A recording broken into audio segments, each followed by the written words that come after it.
Hey friends, how's it going? Today, we've got a 2009 Nissan Sentra with a 2-liter engine, and it's got some serious issues we need to fix.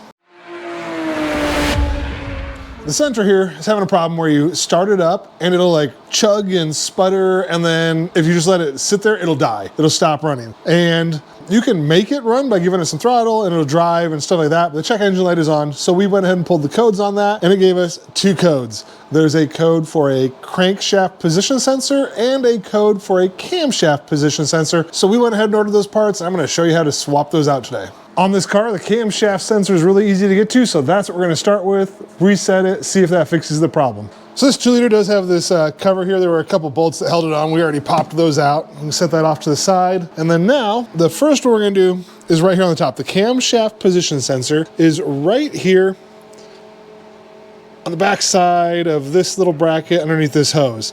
There's just a single bolt that holds it in right there, and then it plugs into that harness right there. So we're gonna go ahead and get that removed, hopefully without having to move this bracket. I don't know if I'll have to move that or not. I'll probably unhook this hose to give me a little bit more room though.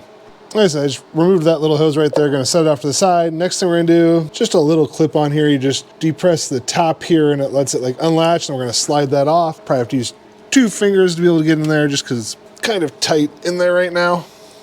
Now that's unclipped, and we've just got to get this bolt off right there and see if we can remove this without the need to move this fuel rail here.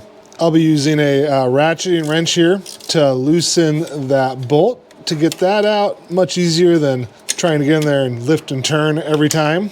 And then we've got the bolt popped off, and then this thing here just got like a little seal that kind of holds it in place, but there's that sensor. That thing is mighty dirty. So we're gonna go ahead and get the new one of those put in. Here's our new sensor in comparison to the old one. A little bit different style, but I mean, honestly, that won't matter. It does the same thing, but this one, obviously much nicer shape because it's brand new, and that one's not. If you haven't done so already, be sure to hit that subscribe button down below. I appreciate it. And something I am gonna do, I'm just gonna use a little bit of oil and rub around that seal there just to help it slide into place there. We'll get that put back in place, bolted back in, and plugged in. And I'm just gonna slide it in again from this angle here. You can get in right underneath the fuel rail there without a problem. Get it down there nice and snug. And then go ahead and get it bolted into place there. And I did have to put like a thumb on each side of the sensor and push it down to get it to slide down in because of that seal around there. Just something to be aware of. Make sure you push it down and seat it before trying to bolt it into place.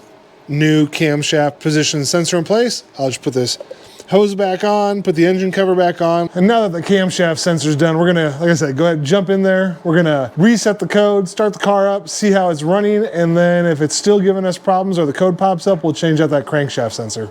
Camshaft sensor fixed the problem on this car. Check engine lights off, car idles smoothly. We're gonna go get this thing pulled out of my garage and let me get back to work on one of my other vehicles. So thanks for checking out the video. If you haven't done so, be sure to subscribe down below. I appreciate it, and until next time.